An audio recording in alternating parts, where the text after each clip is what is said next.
that you're too independent or too quiet, you're not strange or missing something. In fact, if you find comfort in solitude as you get older, it might actually point to some of the most remarkable strengths a person can have. While many assume that people who prefer to be alone are simply shy or withdrawn, the truth is far deeper. There's a distinct set of personality traits that often emerge in seniors who enjoy solitude, and once you understand what they are, you might see your quiet nature in a whole new light. In this video, we're going to talk about 7 distinct personality traits commonly found in seniors who like to be alone. These aren't negative qualities. They're signs of emotional depth, wisdom, and strength, traits that many people never fully develop because they're constantly distracted by noise and social obligations. As you listen, you might find yourself nodding, thinking, that's exactly how I've always been. And instead of wondering why you don't always fit into busy social circles, you'll start to appreciate the quiet power of who you are. So whether you've always preferred your own company or you've grown into solitude over time, stay tuned. By the end of this video, you'll not only understand these traits more clearly, but you may walk away feeling more confident, more validated, and more connected to the person you've always been beneath the surface. And if that sounds like something worth discovering, I invite you to subscribe and turn on the bell so you don't miss any of our future videos made just for you. Let's begin. Trait 1: Deep thinkers. People who enjoy spending time alone often carry a mind that never truly rests. They're deep thinkers, individuals who use solitude not to escape life, but to understand it. While others may rush through days filled with noise and stimulation, these seniors take time to reflect. They process conversations after they've happened. They revisit old memories not to dwell, but to draw lessons. They think about what things mean, not just what they appear to be on the surface. Take Leonard and Ralph, both 74. Leonard is always surrounded by people, clubs, meetings, phone calls. His calendar is full, but his thoughts often skim the surface. Ralph, on the other hand, spends quiet mornings with a cup of tea and a notebook. He writes about what he's learned, about what matters to him, and what patterns he sees in people and the world. He doesn't talk as much as Leonard, but when he does, his words land with more weight, because they've been carefully formed in the stillness of thought. Being a deep thinker doesn't mean being distant. It means having a rich inner world. It means your mind is a place you enjoy visiting. These are the folks who connect the dots, who ask why when others accept what, and who make sense of things most people overlook. They're not looking for surface-level chatter. They're seeking meaning in conversations, in books, in memories, and in the passing of time. And because of that, they often age with a sense of clarity. They don't fear silence. They use it. They don't need the world to validate their thinking because they trust their own judgment. That kind of mental self-sufficiency is rare, and it's one of the clearest signs that someone who prefers solitude may, in fact, have one of the sharpest minds in the room. Trait 2: Emotionally independent. When someone reaches a point in life where they feel genuinely comfortable being alone, it often signals something deeper than just preference. It points to emotional independence. Seniors who enjoy solitude aren't avoiding connection. They're simply not dependent on it to feel whole. They've learned that their peace doesn't rely on who calls, who visits, or who praises them. Instead, it's built from within. Consider Martha and Irene, both 77. Martha checks her phone, constantly waiting to hear from family, feeling hurt when a day goes by without a call. Her mood rises and falls depending on others' attention. Irene, in contrast, begins her day with a walk, makes a light breakfast, and reads in the afternoon. She loves her family dearly, but doesn't need constant interaction to feel valued. Her joy isn't tied to other people's behavior. It's steady, like a well that fills from the inside. This kind of emotional strength doesn't come overnight. It's forged through seasons of disappointment, loss, and growth. It often appears in people who faced life's trials, widowhood, illness, betrayal, and discovered that even when others weren't there, they could still stand on their own. That kind of resilience is not loud or flashy, but it's powerful. Emotionally independent seniors are calm in the face of distance. They understand that love isn't measured by how often someone visits, but by the quality of connection when it happens. They don't overreact. They don't beg for attention, and they don't take every silence personally. Instead, they use that time to build themselves. They rest. They create. They enjoy small rituals. They refill their own cup. And ironically, because they don't cling to others, people often feel more drawn to them. Their peace becomes contagious. Their presence feels safe. So if you find that you no longer need external approval to feel content, that you can weather emotional storms, Without unraveling, you're not too withdrawn. You've just grown into something many people spend a lifetime chasing: emotional freedom. If you're still watching this video and finding these insights valuable, please comment number 2 below to let me know you're here. And if you haven't subscribed yet, I recommend you subscribe and turn on the bell so you don't miss any videos. Your support helps us continue creating good content to inform and inspire you. Now let's move forward. Trait 3, highly observant. People who prefer solitude often see more than they say. While others might be busy talking, planning, or rushing, quiet seniors tend to notice the details. The way someone hesitates before answering, the way a bird lands near the window, or how the sky shifts in the early morning. They live with a level of awareness that isn't always obvious, but it's always present. Think about Howard and Ben, both 70. Howard spends most of his days surrounded by conversation, always in the middle of things, but rarely remembers the small stuff. What someone was wearing, how they were feeling, what they didn't say. Ben, meanwhile, spends time alone tending to his garden, reading, or just sitting on his porch. He doesn't speak often, but when he does, he's quick to point out how a neighbor's mood has shifted or how the leaves started turning early this year. His solitude isn't emptiness, it's attention. Highly observant people don't need constant stimulation. They find depth in the ordinary. A crack in the sidewalk, a forgotten photograph, or the tone in someone's voice tells them stories others might miss. And that observation comes from the space silence gives.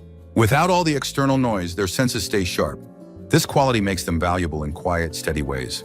They're the ones who remember your favorite tea, who spot the early signs of trouble before anyone else does, or who bring up something you said months ago because it mattered to them. They don't just see what's in front of them, they see what's underneath. In a world that's constantly moving, constantly shouting, this kind of sensitivity is rare, and it's often misunderstood. People assume silence means someone isn't paying attention, but often it's the opposite. They're paying deeper attention than anyone else in the room. So if you find yourself drawn to details others skip over, if you feel more connected to the world when it's quiet, if you notice the subtle shifts that most people miss, then what you have isn't just a personality quirk. It's a strength, one that's been quietly growing stronger with every moment of stillness you've chosen. Trait 4, selective with relationships. One of the most defining traits of seniors who enjoy being alone is that they're deeply selective about who they allow into their inner circle. They don't chase after acquaintances or fill their calendars with casual catch-ups. Instead, they choose depth over breadth. They'd rather have 2 meaningful conversations in a week than 20 shallow ones. Let's look at Dorothy and Patricia, both in their early 80s. Dorothy is constantly surrounded by people, always saying yes to group outings and social commitments. She enjoys the activity, but often ends up feeling drained and unnoticed. Patricia, however, spends most of her time by herself, occasionally meeting with just 2 longtime friends she trusts. They talk about real things, life, purpose, even fear.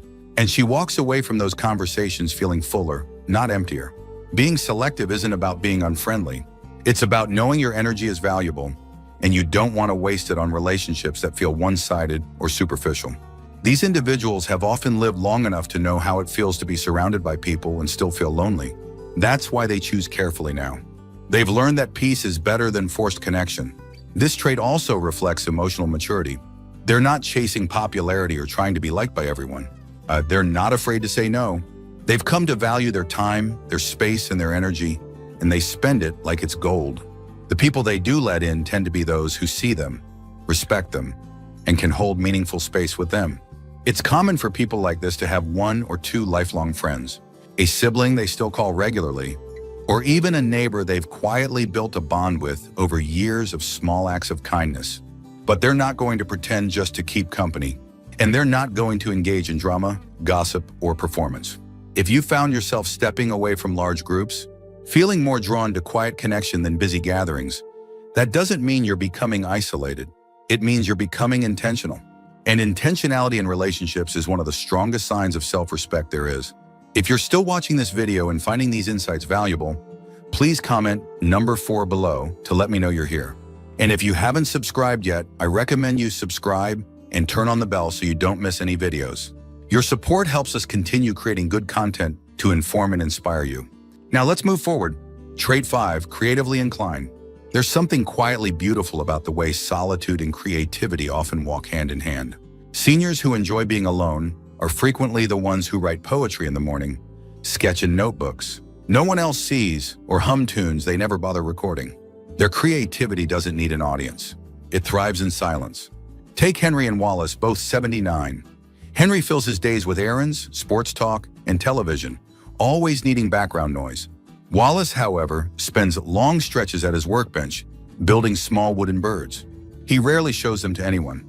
It's not about praise, it's about process. That quiet focus, that act of creation, gives him purpose. It connects him to something bigger than himself. Being creatively inclined doesn't mean you have to be a painter or a novelist.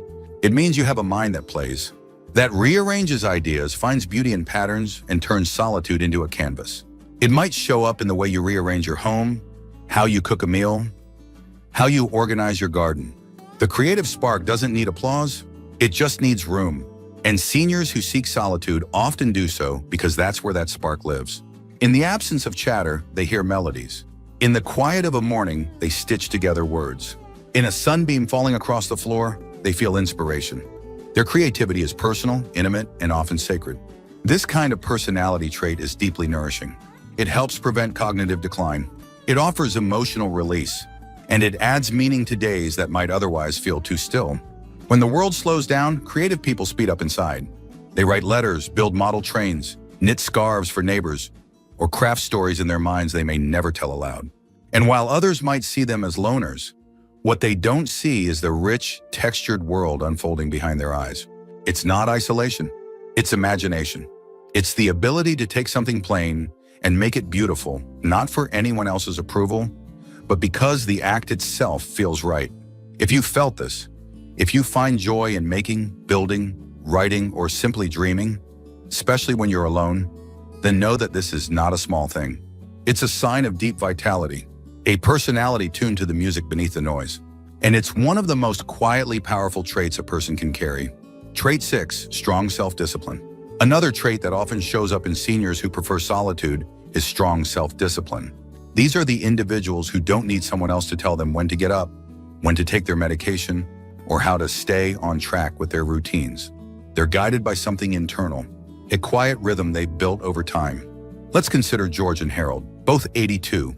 George thrives in group settings. He joins every senior class, depends on group reminders to take care of himself, and feels lost without outside structure. Harold, on the other hand, begins his mornings at the same time each day. He makes his bed, does light stretching, and prepares a simple, nourishing breakfast. No one's watching. No one's grading him. He does it because it brings him peace, because it aligns with who he is. That kind of internal consistency is no accident. It comes from a lifetime of learning how to keep promises to yourself, even when no one else is around. It's what allows these seniors to remain calm and grounded, even when life becomes unpredictable. When they're faced with a challenge, a new diagnosis, a family issue, a change in routine, they don't fall apart. They adjust. They rely on their habits, their values, their quiet structure. And often this discipline is invisible to others. It's not dramatic or loud. It's in the way they remember to water their plants, the way they write down their grocery lists, the way they track their blood pressure without being told. They don't expect others to carry their load. They've learned how to carry it themselves with steadiness and grace. This self-discipline also brings a deeper form of freedom. When you trust yourself to follow through, you don't need to rely on others to keep you going. You become the architect of your own life, even if it's a small, simple life. That sense of ownership builds confidence, and that confidence spills over into everything else: how you walk, how you speak, and how you face each new day. So if you've found that you can stick to routines without being told, that you hold yourself to a certain standard, even when no one's watching, then recognize that for what it is, it's not rigidity. It's self-respect, and it's one of the clearest signs of a strong, quiet character. If you're still watching this video and finding these insights valuable, please comment number 6 below to let me know you're here. And if you haven't subscribed yet, I recommend you subscribe and turn on the bell so you don't miss any videos. Your support helps us continue creating good content to inform and inspire you. Now let's move forward. Trait 7, spiritually grounded. There's a kind of peace that settles over people who no longer need the world to keep them company. Seniors who enjoy solitude often carry this quiet peace, not because they've given up on connection, but because they've developed a deep connection within. They are spiritually grounded. Take Eleanor and June, both 84. Eleanor keeps her television on all day, not because she's watching, But because she hates silence, she feels uneasy without noise, unsure of what to do with stillness. June, however, embraces that quiet. She sits by the window with her hands resting gently in her lap. She doesn't pray in the traditional sense, but she reflects. She asks herself questions. She thinks about the past, the future, and what might lie beyond both. Being spiritually grounded doesn't mean you follow a certain religion. It means you've found a way to connect with something deeper, whether that's nature, faith, memory, or meaning itself. You've begun to understand that life isn't just about what you do, but how you carry it. This trait often emerges in people who have seen both joy and suffering. They've loved and lost, succeeded and failed, and somewhere along the way they stopped needing all the answers. They became okay with mystery, with waiting, with knowing that not everything has to be fixed or explained. And this quiet spirituality becomes a source of strength. When others panic, they stay calm.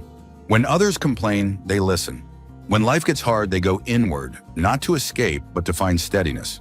They've cultivated a relationship with the silence, and in that silence, they've found peace. People like this aren't easily rattled. They don't chase distractions or beg for certainty. They sit with what is. And in doing so, they often become anchors for others, calm in crisis, steady in storms, and gentle when the world feels harsh. So if you find that solitude brings you comfort instead of fear, if you've learned to feel something sacred in the quiet moments of life, then you carry one of the most powerful traits a person can develop with age spiritual depth. A kind of rootedness that no noise, no loss, and no change can take away. Final thoughts. Now that you've heard these 7 distinct traits, pause for a moment and ask yourself, how many of these sound like you? Do you find peace in silence? Do you prefer fewer, deeper relationships? Do you feel more connected when you're alone than when you're in a crowd? If so, you're not just someone who enjoys solitude. You're someone who's grown into your wisdom, someone who has shaped a life with purpose, reflection, and depth. Society often paints solitude as something to be feared or fixed. But as you've seen today, for many seniors, being alone isn't a sign of isolation, it's a sign of evolution. It's the result of years of living, learning, and letting go of things that don't matter. It's not about avoiding the world. It's about choosing your own pace, your own company, and your own peace. And these traits, deep thinking, emotional independence, sharp observation, selective relationships, creative flow, disciplined habits, and spiritual grounding, they don't just appear overnight. They're earned. They're the quiet rewards of a life lived with intention. So if you've ever wondered whether your love for solitude is something to be concerned about, let this reassure you, you're not withdrawing from life. You're connecting to it on a different level. You're not less social. You're more selective.